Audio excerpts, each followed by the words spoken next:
Modern wireless headphones feature a technology called adaptive noise cancellation. Using tiny, high-frequency internal and external microphones, the processor analyzes the exact decibel level and frequency of the sound waves around you, creating an inverted anti-noise wave to completely delete the outside world from your ears.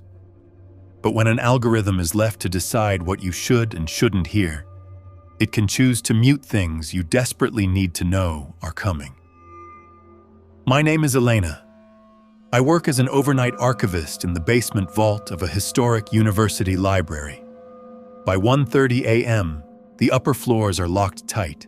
The security guards remain at the main entrance desk, 3 floors up, and the basement is a subterranean labyrinth of concrete, dust, and absolute silence.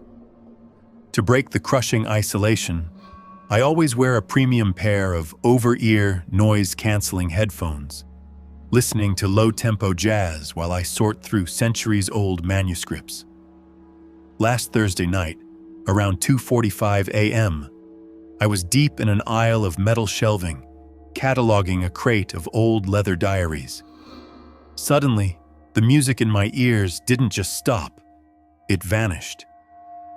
The headphone drivers emitted a sharp, high-pitched digital pop, and the internal voice assistant chimed calmly, "Adaptive ANC, Environment Optimization Profile 4 activated."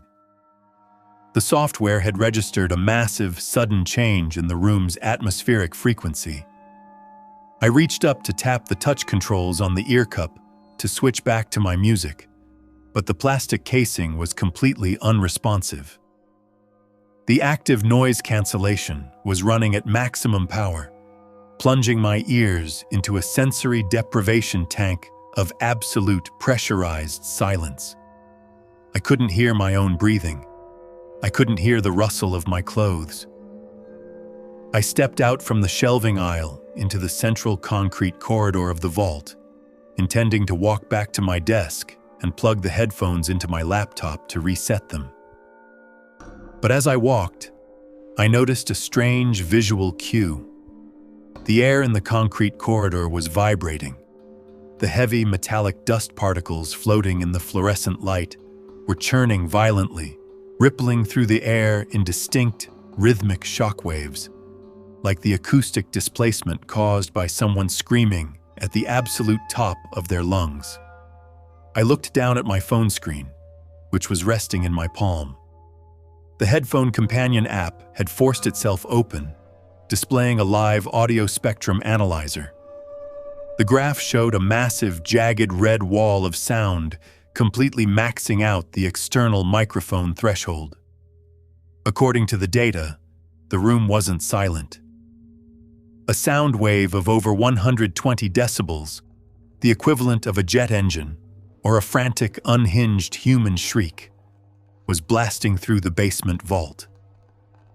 The headphone's digital processor was working under immense strain, generating a massive artificial anti-noise wave to completely block the sound from entering my ears.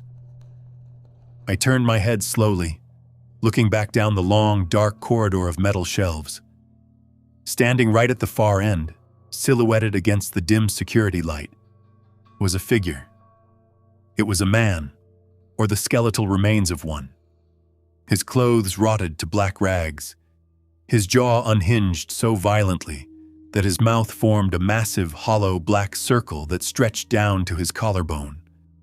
His chest was heaving, his ribcage expanding and collapsing in rapid, violent cycles. He was sprinting down the concrete corridor toward me, his bare feet slamming against the ground, his face twisted in a look of absolute homicidal rage. He was screaming directly at me. But through the headphones, I couldn't hear a single thing. The jazz was gone, replaced by that dead, synthetic silence. I watched in absolute paralyzed horror as the distance between us closed in seconds. 10 feet, 5 feet. The companion app on my phone screen flashed a final, automated warning banner before the battery instantly drained to 0. ANC warning, digital compression failing, external audio source has bypassed the foam seal. The subject is currently biting the outer plastic shell. At that exact microsecond, the physical plastic casing of my right ear cup violently shattered inward, and the raw, deafening reality of an agonizing metallic shriek exploded directly inside my eardrum. Double tap if your chest just tightened. Share with a friend who loves modern horror, and hit that follow button right now so you never miss another midnight nightmare.